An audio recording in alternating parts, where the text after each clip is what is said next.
Welcome back again all of you. आप तमाम students को इस वीवीआई क्वेश्चंस में बहुत बहुत स्वागत है, वेलकम करता हूं। मैं लेकर के आ गया हूं बोर्ड एग्जाम से संबंधित वेरी वेरी इंपॉर्टेंट क्वेश्चंस। जी हाँ, वेरी वेरी इंपॉर्टेंट क्वेश्चंस। अगर आप बोर्ड एग्जाम्स की तैयारी कर रहे हो और फिजिक्स की खास करके अगर आप तैयारी कर रहे हो तो एक दफा इस वीडियो को जरूर देख लेना एग्जाम में जाने से पहले, जो कि आपके एग्जाम के लिए काफी महत्वपूर्ण होने वाला है। इसमें जो भी सवाल मैं बताने जा रहा हूं वो आपके एग्जाम में 100% आने की उम्मीदें हैं। जी हाँ, 100% आने की उम्मीदें हैं। तो चलते हैं, बिना विलंब किए हुए हम लोग सवाल की ओर बढ़ते हैं। तो आज का सबसे पहला सवाल जो हमारा आने वाला है वो क्या है, तो ये रहा आपका सबसे पहला सवाल कि कोलंबियन फोर्स इज।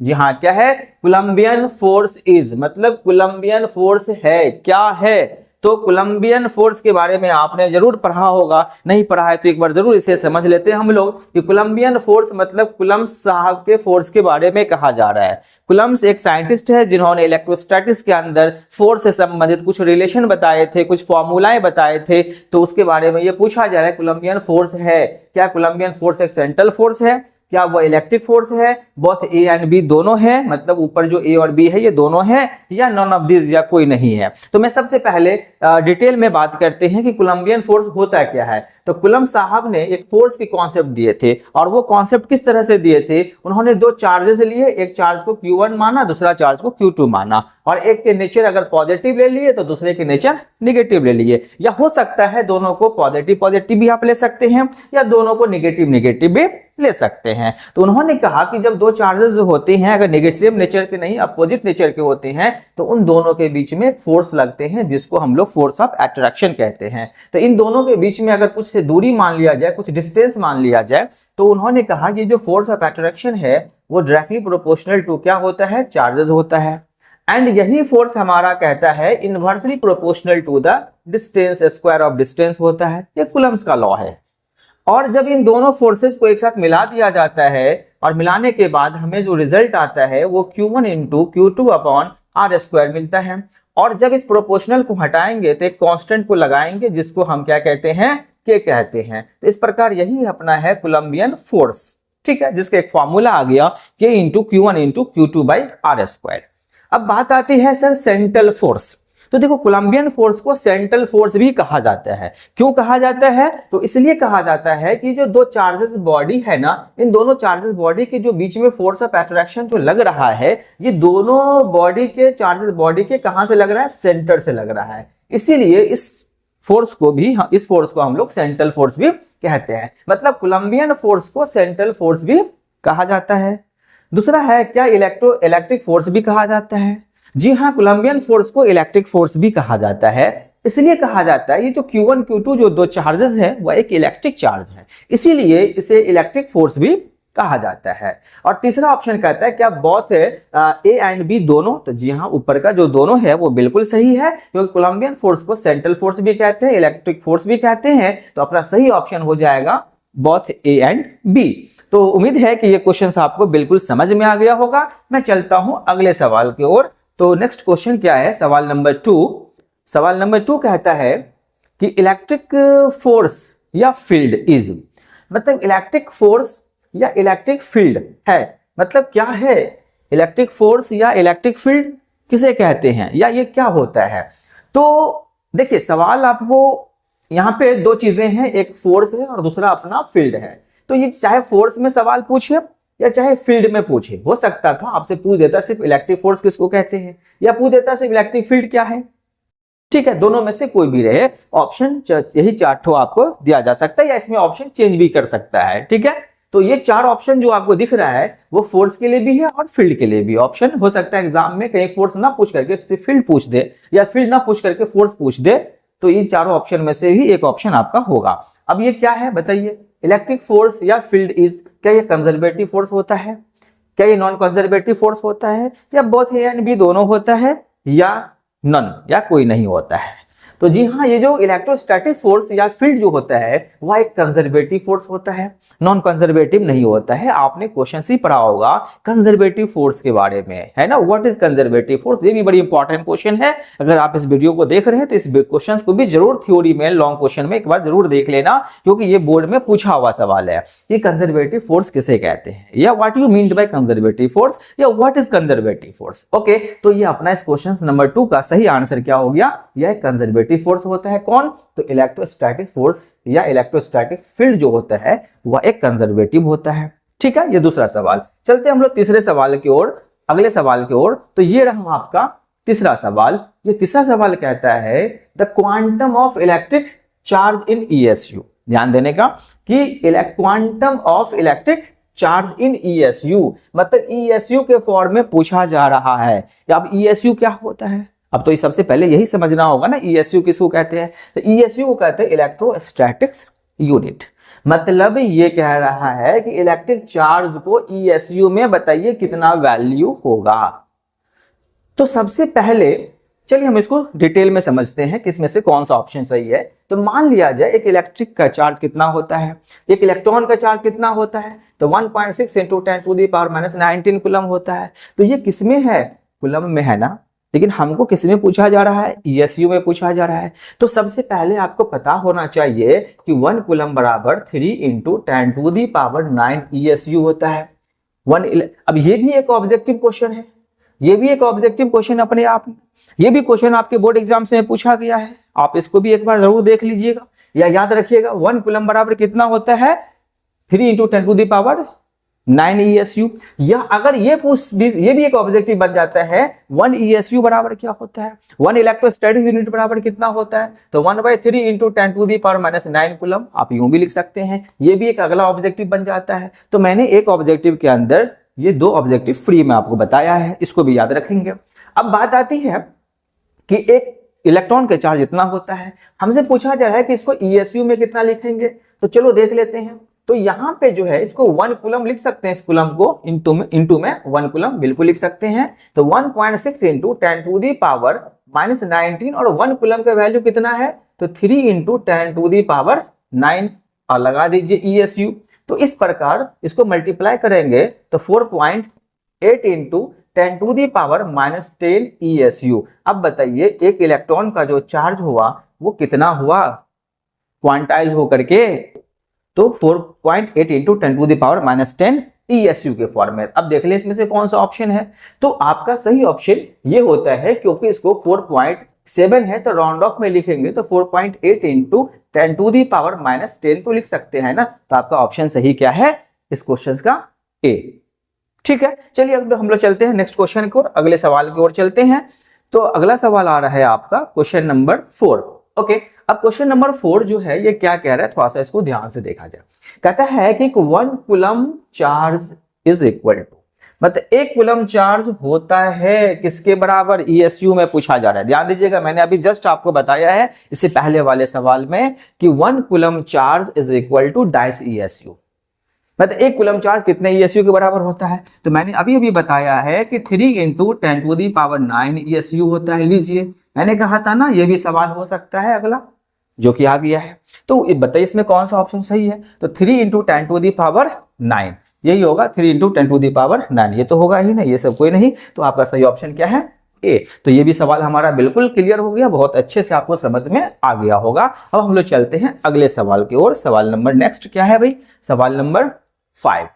चलिए अब देखते हैं हम लोग सवाल नंबर 5 में क्या कहा जा रहा है। सवाल नंबर 5 कहता है कि the specific charge of electron is. जी हाँ, बहुत ही बढ़िया सवाल, काफी बढ़िया सवाल, काफी महत्वपूर्ण सवाल कि स्पेसिफिक चार्ज ऑफ इलेक्ट्रॉन, मतलब चार्ज का स्पेसिफिक, इलेक्ट्रॉन का स्पेसिफिक चार्ज पूछा जा रहा है। कौन सा चार्ज पूछा जा रहा है भाई साहब, स्पेसिफिक चार्ज। अब सबसे पहले तो यह समझना होगा कि स्पेसिफिक चार्ज होता क्या है, कि स्पेसिफिक चार्ज कैसे निकाला जाता है। अब ये अगर आपको मालूम नहीं हो तो कभी भी आप स्पेसिफिक चार्ज नहीं निकाल पाएंगे। जैसा कि अभी आपको दिया गया है, इलेक्ट्रॉन हो सकता है दे दे प्रोटॉन, हो सकता है दे दे अल्फा पार्टिकल, हो सकता है दे दे बीटा पार्टिकल्स। तो कोई भी पार्टिकल्स के चार्ज का स्पेसिफिक चार्ज पूछा जा सकता है। ठीक है, तो आइए हम लोग समझते हैं कि इलेक्ट्रॉन का स्पेसिफिक चार्ज क्या हो सकता है। तो देखिए इसके लिए ना जो भी पार्टिकल दिया जाए, जैसे कि अभी आपके पास कौन सा पार्टिकल है, तो इलेक्ट्रॉन है। तो इलेक्ट्रॉन के दो चीज आपको मालूम होना चाहिए, उस पार्टिकल का चार्ज मालूम होना चाहिए, उस पार्टिकल का मास मालूम होना चाहिए। क्योंकि स्पेसिफिक चार्ज है ना, मैंने शॉर्ट में लिख दिया S4 स्पेसिफिक हो गया और C4 हो गया चार्ज। स्पेसिफिक चार्ज बराबर होता है टोटल चार्ज, है ना, टोटल चार्ज ऑफ किसका, तो इलेक्ट्रॉन पूछा जा रहा है तो इलेक्ट्रॉन का, अपॉन क्या लिखेंगे, तो टोटल मास। क्या पूछा जा रहा है, टोटल मास होता है, ये फॉर्मूला याद रखिएगा, टोटल मास ऑफ किसका, इलेक्ट्रॉन का। तो मतलब specific charge is equal to total charge कितना होता है इलेक्ट्रॉन का, 1.6 into 10 to the power minus 19 coulomb. और टोटल मास कितना होता है, तो 9.1 into 10 to the power minus 31 kg। ठीक है ना। तो specific charge is equal to 1.6 upon 9.1 into 10 to the power minus 19, और इसको ऊपर ले चलेंगे तो 10 टू द पावर प्लस 31 हो जाएगा, और कूलम पर केजी ये आपके साथ में रहेगा। तो स्पेसिफिक चार्ज की वैल्यू जो आपको आने वाला है यहाँ पे, वो क्या आ जाएगा कि 1 पॉइंट, इसको डिवाइड करिएगा तो 1.8 इंटू 10 टू दी पावर 11, 31 में से 19 घटाएंगे तो कितना आएगा, 12 आएगा। पर यहाँ जो आएगा ना, ये नहीं आएगा, यहाँ आएगा 0.18 into 10 to the power 12 coulomb पर केजी। ओके, अब जब इसको थोड़ा सा 1.10 इसको दे देंगे, 12 में से 10 के पावर जो 12 है उसमें से 1 0 इसको देंगे तो 1.8 into 10 to the power 11 KG, coulomb पर केजी, सॉरी कूलम पर केजी। तो ये रहा आपके स्पेसिफिक चार्ज की वैल्यू। तो बताएं इसमें से कौन सा ऑप्शन सही है, तो ऑप्शन नंबर ये आपका बिल्कुल सही है, 100% करेक्ट है। तो चलते हम लोग अगले सवाल की ओर। आप खटाखट सवाल को सॉल्व करें और समझ के करें, ठीक है। घबराने की कोई जरूरत नहीं है, घबराने की कोई जरूरत नहीं है। जो भी क्वेश्चंस आपके सामने आए ना, बिल्कुल अपने ठंडे दिमाग से सवाल को पढ़िएगा और पढ़ने के बाद उस सवाल का आंसर करिएगा, है ना। बिल्कुल बिंदास, डरने का नहीं है। बहुत ही आसान क्वेश्चन है, बहुत अच्छे सवाल हैं आपको यहाँ पे बोर्ड में आते हैं। आप अगर थोड़ा सा भी दिमाग लगाएंगे तो 100% क्वेश्चंस को आसानी से सॉल्व करके आप आ सकते हो। ओके, तो आ गया हमारा ये छठा सवाल आज का इस वीडियो का। कहता है 1 स्टेट कूलम्ब। ध्यान दीजिएगा, क्या आ गया, 1 स्टेट कूलम्ब। एक स्टेट कूलम्ब बराबर पूछा जा रहा है कितना कूलम्ब होता है जनाब, 1 स्टेट कूलम्ब बराबर कितना कूलम्ब होता है। ध्यान दीजिएगा, अभी मैंने आंसर बताया है आपको। तो सबसे पहले पता होना चाहिए कि 1 कूलम्ब बराबर होता है वही चीज जो मैंने से पहले बताया था, 3 into 10 to the power 9 stat coulomb. Okay, stat coulomb. Okay, या आप इसको उठा के इधर लाएंगे तो आपके पास बच जाएगा 1 स्टेट कूलम्ब बराबर क्या आ जाएगा, 1/3 into 10 to the power 9 coulomb. तो आगे बढ़ाएंगे तो 1/3 into 10 to the power minus 9 coulomb. अब बता दीजिए, देखिए यहाँ पे चाहे स्टेट में रहे, ठीक है, चाहे यहाँ पे ESU में रहे, इलेक्ट्रोस्टैटिक्स यूनिट में रहे, दोनों में हो सकता है। तो आप इस तरह से ध्यान रखेंगे, चाहे वो ESU के फॉर्म में हो या चाहे स्टेट कूलम्ब के फॉर्म में हो, तो 1 कूलम्ब बराबर इतना ही स्टेट कूलम्ब भी होता है, 3 इंटू 10 पावर 9 स्टेट कूलम्ब भी होता है, और या 3 इंटू 10 पावर 9 ESU भी होता है। मतलब इस स्टेट कूलम्ब के जगह पे क्या हो सकता है, ESU भी हो सकता है। तो याद रखेंगे, इससे पहले भी हम लोगों ने सवाल किया था। ओके, तो बताइए इसमें से कौन सा ऑप्शन सही है, 1/3 इंटू 10 पावर माइनस 9। तो 1/3 10 to power minus 9, that means ये डी ऑप्शन आपका सही है। ठीक है, क्लियर है, किसी को दिक्कत, कोई प्रॉब्लम नहीं, प्रॉब्लम होना चाहिए। चलिए हम लोग बढ़ते हैं अगले सवाल की ओर। ये आ गया 7वां सवाल। ये क्वेश्चन नंबर आपका 7 नंबर क्वेश्चन क्या है, ध्यान दीजिएगा। कहता है कि इलेक्ट्रॉन वोल्ट, है ना, शॉर्ट में ई भी बोलते हैं। Electron volt is the measure of. Electron volt किस चीज को मेजर करता है या किस में इसको हम मेजर कर सकते हैं। तो पहला ऑप्शन है आपका, क्या इलेक्ट्रॉन वोल्ट को चार्ज में मेजर किया जाता है, क्या इलेक्ट्रॉन वोल्ट को पोटेंशियल डिफरेंस में मेजर किया जाता है, या करंट में मेजरमेंट किया जाता है, या एनर्जी में मेजरमेंट किया जाता है। भाई बताइए, कोई बात नहीं, आइए मैं बात करता हूं, मैं समझाता हूं। देखिए कुछ नहीं है, ऑब्जेक्टिव बस थोड़ा सोचना है थ्योरी को। अगर आप थोड़ा सा सोच लेंगे ना तो आसान हो जाएगा आपके लिए। ठीक है, तो देखिए सबसे पहली बात, आपने एक चैप्टर है इलेक्ट्रोस्टैटिक्स, एक पार्ट है इलेक्ट्रिक पोटेंशियल एंड कैपेसिटर। तो इलेक्ट्रिक पोटेंशियल आपने पढ़ा होगा, है ना। तो इलेक्ट्रिक पोटेंशियल में आपने पढ़ा होगा V बराबर W/Q पढ़ा होगा। V इलेक्ट्रिक पोटेंशियल है और W क्या है, वर्क डन है, और Q के बारे में तो जान ही रहे होंगे, इसको हम लोग क्या कहते हैं, चार्ज बोलते हैं। ये इलेक्ट्रिक पोटेंशियल लिखा हुआ है बुआ, ये V4 क्या है, इलेक्ट्रिक पोटेंशियल, ठीक है। अब यहां पर अगर मैं W इज इक्वल टू लिखूं तो Q इंटू क्या लिख सकता हूं, V1 लगा करके इसको क्रॉस मल्टीप्लाई कर दीजिए, तो W क्या है, वर्क। चलिए अब सबका यूनिट हम लोग लिख लेते हैं। वर्क का यूनिट क्या होता है बताइए, या वर्क इज इक्वल टू किसके बराबर होता है, आपने पढ़ा होगा, work is equal to energy, पढ़ा होगा ना बचपन में, बचपन बोले तो क्लास 11th में, ठीक है।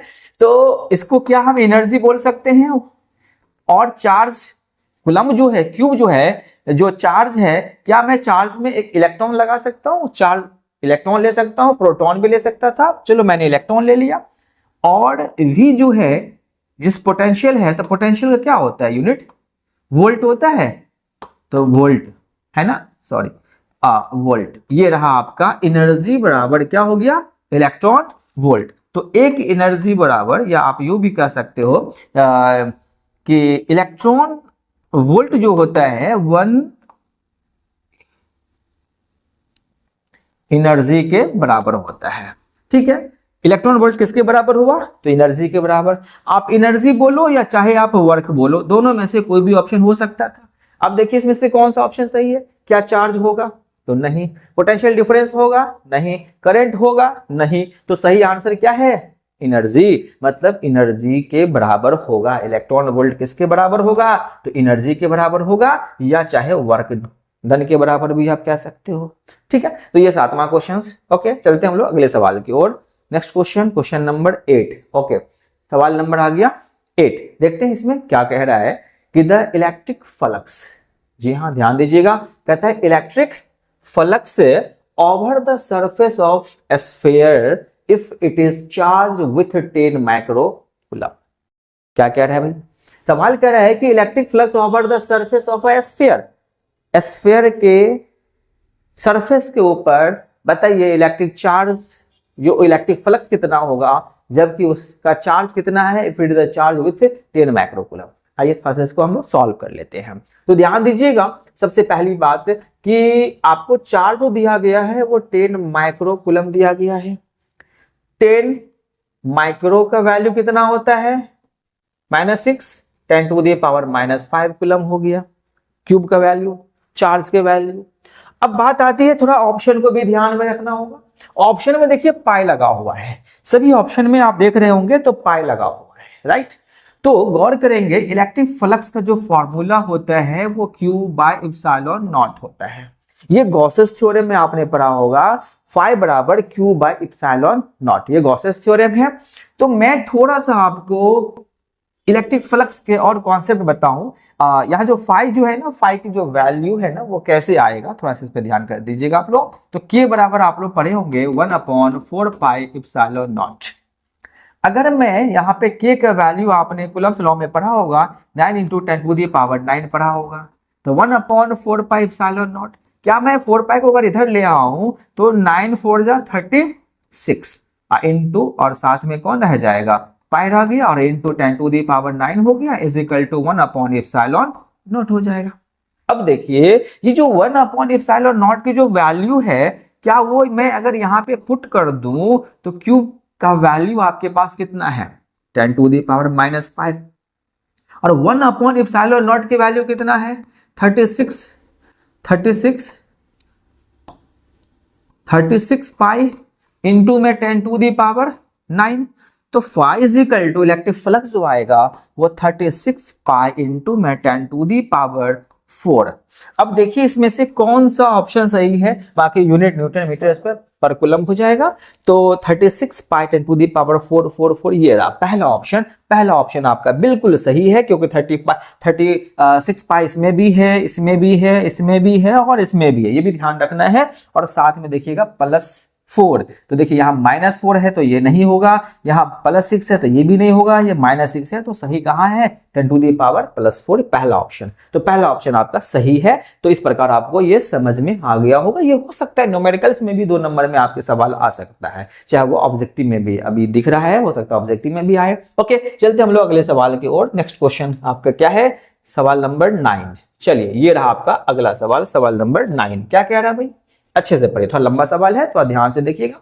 कहता है कि the electric dipole moment of an electric dipole made up of 2 opposite charge having magnitude, ध्यान दीजिएगा, चार्ज का मैग्नीट्यूड दिस है ना, चार्ज के मैग्नीट्यूड आपको दे रखा है। चार्ज की मैग्नीट्यूड कितना दे रखा है भाई साहब, इतना, और दूसरा चार्ज की मैग्नीट्यूड इतना दे रखा है, और separated by a distance of 2.4 into 10⁻⁻10 metre, और दोनों चार्जेस जो है वो इतने दूरी पे सेपरेट है। देखिए सबसे पहले डायपोल के कॉन्सेप्ट को समझिएगा। डायपोल जो होता है, जिसमें डाई मतलब 2 और पोल मतलब चार्जेस वाली पोल, तो 2 चार्जेस होगा और दोनों चार्ज की जो मैग्नीट्यूड होता है ना डायपोल में वो इक्वल होता है। जैसा कि आप सवाल में देखें कितना है यहाँ पे चार्ज की वैल्यू 3.2 10⁻⁻19। यहाँ देखिए दूसरा 3 इंटू 3.2 इंटू 10⁻⁻19 कूलम है ना। दोनों चार्जेस का वैल्यू सेम है, पर एक पॉजिटिव होता है दूसरा निगेटिव होता है। ये नेचर होता है डायपोल के चार्जेस की, ठीक है।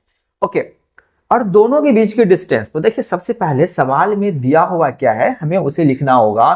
तो चार्ज की वैल्यू है ना, एक प्लस में दूसरा माइनस में, 3.2 इंटू 10⁻⁻19 कूलम। दोनों को मैंने लिख लिया, एक प्लस दूसरा माइनस, और दोनों चार्ज के जो बीच की जो डिस्टेंस होता है ना उसको 2a 2x या 2r से लोग लिखते हैं, है ना। तो 2.4 इंटू 10⁻⁻10 मीटर। अब इसके बाद आता है फॉर्मूला। अब फॉर्मूला क्या है, डायपोल मोमेंट निकालना है। तो डायपोल मोमेंट का फॉर्मूला होता है, अगर आपको फॉर्मूला नहीं याद होगा तो ये सवाल नहीं बन पाएगा, है ना। ये ऑब्जेक्टिव में है, हो सकता है न्यूमेरिकल्स में भी पूछा जा सकता है, ठीक है। तो Q इंटू 2a होता है। Q की वैल्यू कितना है, दोनों में से कोई एक ले लेंगे, 3.2 इंटू 10⁻⁻19, और इंटू में 2a की वैल्यू 2.4 इंटू 10⁻⁻10। अब देखिए इसको सॉल्व करेंगे, तो जब सॉल्व करेंगे तो क्या होना चाहिए, गौर करेंगे थोड़ा सा, इस दोनों को मल्टीप्लाई कर दीजिए। 3.2 को 2.4 से जब आप मल्टीप्लाई करेंगे तो आई होप क्या होना चाहिए, जल्दी बताइए। चलो मल्टीप्लाई करके देख लेते हैं क्या आता है। 3.2 को 2.4 से मल्टीप्लाई कर दीजिए, ठीक है। हाँ, 2 4 जा 8 और 4 12 और ये 4 3 जा 12, 2 4 2 2 जा 8 और 4 2 6 और 6 1 7, है ना। 7.68, सॉरी 7.68। तो इस प्रकार आपका ये रहा 7.68 इंटू 10⁻⁻29 कुलम, और इंटू में हो जाएगा मीटर। यूनिट होता है कुलम मीटर डायपोल का। तो बताइए 7.68 10⁻29 किसमें 68, यस 68 इंटू, ये रहा option number B 7.68 into 29 coulomb metre. ये रहा आपका ऑप्शन बिल्कुल सही, 100% करेक्ट ऑप्शन। चले हम लोग अगले सवाल की ओर, शायद आपको समझ में आ गया होगा, हो सकता है ये 2 नंबर में भी पूछा जा सकता है न्यूमेरिकल्स में। ओके, अगले सवाल की ओर बढ़ते हैं हम लोग। नेक्स्ट क्वेश्चन, चलिए आज के इस वीडियो का अगला सवाल, नेक्स्ट क्वेश्चन क्या है भाई, ये रहा आपका अगला सवाल। क्या कहता है, थोड़ा सा सवाल को पढ़ा जाए। कहता है 64 आइडेंटिकल ड्रॉप, है ना, each of capacity 5 microfarad, ठीक है, combine to form a big drop. What is the capacity of a big drop? देखिए सवाल बहुत बढ़िया है। ये सवाल 5 मार्क्स में भी पूछा जा सकता है, या 2 मार्क्स में भी आपसे पूछा जा सकता है न्यूमेरिकल्स में, या ये यहाँ पे ऑब्जेक्टिव में दिया हुआ है। तो हम ऑब्जेक्टिव पर्पस में थोड़ी बात कर लेते हैं कि इसको कैसे सॉल्व करें, बिल्कुल देख करके विदिन 10 सेकेंड में, ठीक है। पता 64 आइडेंटिकल हो, मतलब 64 एक नहीं कितने 64, कितने 64 एक जैसे ड्रॉप्स हैं।